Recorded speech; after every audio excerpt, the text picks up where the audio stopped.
most interested in, and that's pain in babies. You may think that that's an unusual topic for someone to be interested in, and I want to assure you that I cause no harm to babies or cause them pain. However, I am a scientist, and I'm very interested in finding the safest, most effective ways of stopping the hurt.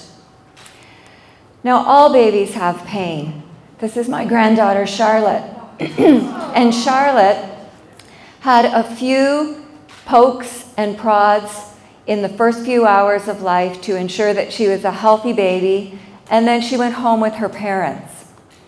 But unfortunately, all babies are not like this. In Canada, we have about 10% of babies who are born either preterm or sick, and they need to stay in hospital days and weeks and sometimes even months. And during that time, they have dozens or hundreds or even thousands of painful procedures to treat and diagnose them. I want to share one story of one baby back in 1985. And I want you to close your eyes and take a few deep breaths while I tell you the story of Jeffrey. Jeffrey was born 3 months early, and he only weighed 2 pounds. Amongst other things, Jeffrey had a hole in his heart that needed surgery to repair. During that surgery, he was given a drug to paralyze him so that he could not move. But he was not given any anesthesia or analgesia, pain-relieving drugs. When Jeffrey's mother found out about this, she editorialized her feelings as to what happened to her young son. She said that he had holes cut in the side of his neck. He had holes cut in his chest to have tubes put in. He had his rib cage pried apart so that doctors could get to his heart. And he had arteries and veins tied off. And all of this time, Jeffrey was awake. You can open your eyes now. I know it's really hard to get beyond how dehumanizing this situation is. But I want to ask you why this would happen and why this would be such a problem for babies. So first of all, pain has evolutionary value. We learn how to feel pain as it's protective. Therefore, babies are capable of experiencing pain, even at birth. But most people don't believe this. They think that because their nervous systems aren't fully developed until they're about 2 years of age, that they can't feel pain. And therefore surgeries take place, like the one I just described to you, without anesthetic or analgesia. We know that these painful procedures cause distress to babies because we see babies cry, we see them pull away with their bodies from the stimulus. However, they can't tell us that they feel pain. They can't rate their pain on a rating scale. So often they go through distress without words. We also know that pain has consequences for babies. On the short term, it interferes with them eating, sleeping, interacting with their mother or their family. But more importantly, especially for these babies that are hospitalized for many months in hospital and have hundreds of painful procedures, we know that this has consequence for long-term development of their brain and also the ways in which they respond to pain and are fearful of painful procedures in the future. Unfortunately for Jeffrey, he didn't have a future because he died 5 weeks after this surgery. When his mother asked why did he have to suffer so much, she was told that he was far too young and sick to have drugs that were too dangerous for him. His mother wasn't really very satisfied with this answer, and so she took her story to the local paper, which was then picked up by the Washington Post. She was the person who really advocated the most for children's pain in the past several decades. And in 1996, Jill Lawson was given the first Jeffrey Lawson Award for Advocacy in Children's Pain. I was extremely honored to receive that same award almost a decade later. Now you ask, this was 30 years ago. Surely things have changed since then.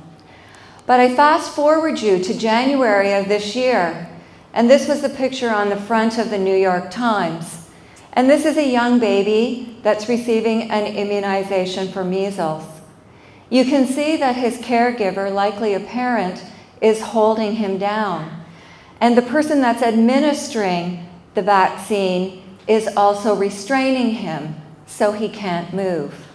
Do you think this child has benefited from what we've learned in research over the past 30 years? I think not. So why is pain such a problem for babies? When we think about this, we have to think about it from multiple perspectives.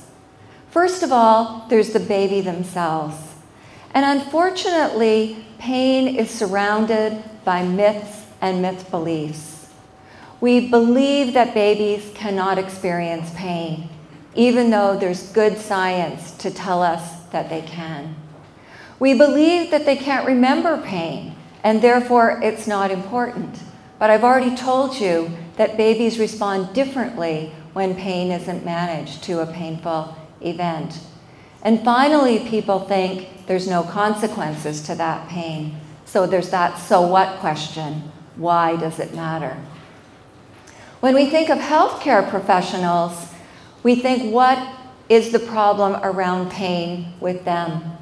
Well, first of all, they don't have much training. They don't learn about pain, especially in nonverbal populations, while they're receiving their professional preparation. They also tell us they don't have time. Pain is not a priority, they tell us.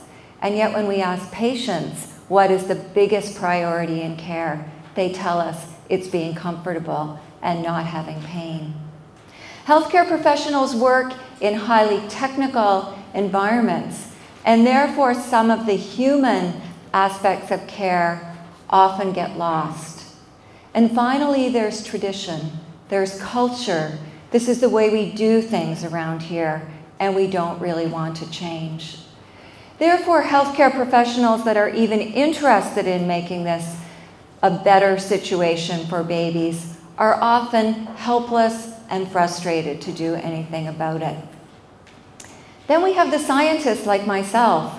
I've spent the last couple of decades of my life generating new knowledge of safe and effective ways to manage pain in babies and young children.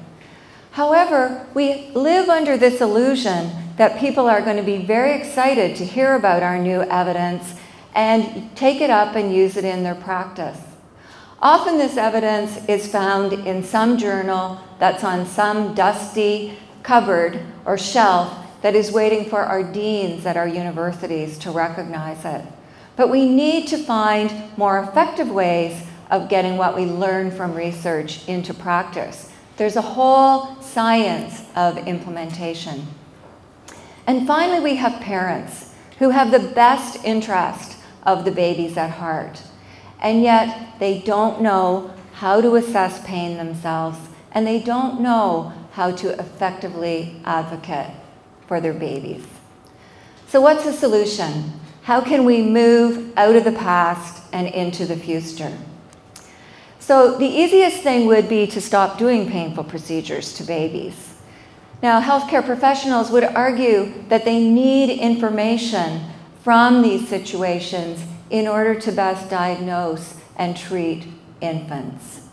But we can probably not do painful procedures so often. Maybe we can do them in a less painful way.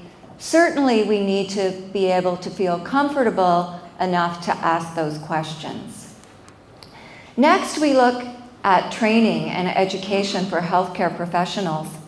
I show you this slide because the red bar at the far side indicates how much training veterinarians get around assessing and managing pain in animals. And you will see that it's almost 4 times as much as doctors, dentists, pharmacists, and even nurses. So most of our healthcare professionals that look after humans don't have nearly as much education about pain as those that look after animals. We also have a huge amount of evidence that's been generated in the last 30 years on how to effectively manage pain in babies. But we, for the most part, do not use these strategies. Some of the very simple ones are things like giving a baby a soother. When you give a baby a soother and they suck on it in a regular way, it produces serotonin, and serotonin brings a calming effect to the infant. We also know that if we administer sweet solutions, that they mimic the body's own pain or endogenous system. And in this way, babies can receive relief from painful procedures while they're actually getting them. We also know that babies feel very comfortable when they're swaddled and tucked and bundled. And in this case, you can see that in addition to those things, the baby is also receiving a soother to help calm him during the painful procedure. But the most effective strategies lie with the parent or the caregiver. And Kangaroo Care, or skin-to-skin care, has been an effective strategy to decrease babies' heart rate, decrease their responses to painful procedures. And when this is accompanied during breastfeeding, babies really can be calm and have very little pain as they go through some of these things. Finally, we know children, even young babies, can be very easily distracted, especially if age-appropriate toys and games and music are being used. We also need to communicate about pain better. And in order for us to do that, we have to use communication strategies that are familiar to young parents. And this definitely means social media. We need to think about Twitter. We saw some examples of that in the last presentation and how effective that can be. And we also need to go to effective, well-validated websites. At the Hospital for Sick Children that I have, we have a website about kids' health that is specifically designed for parents and children. And it has up-to-date information on how to assess and manage pain. And finally, we need to really encourage professional practice accountability. We need to ensure that there's better education for healthcare professionals during their training and that they keep this knowledge fresh and up to date after they graduate.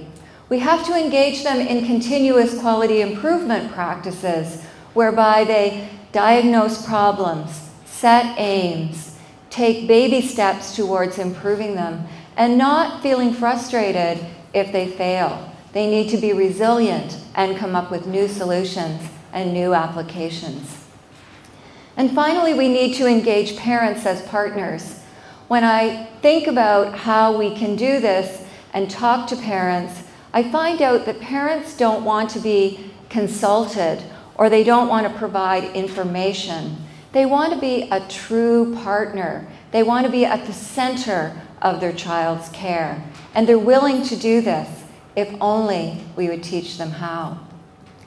So finally, to solve this problem, it's going to take all of us working together. Babies and families, healthcare providers, managers, decision makers, CEOs, and policymakers. Children are our future. If we can take what we know and put it into what we do, we won't only improve their pain, we'll improve their lives. Thank you very much.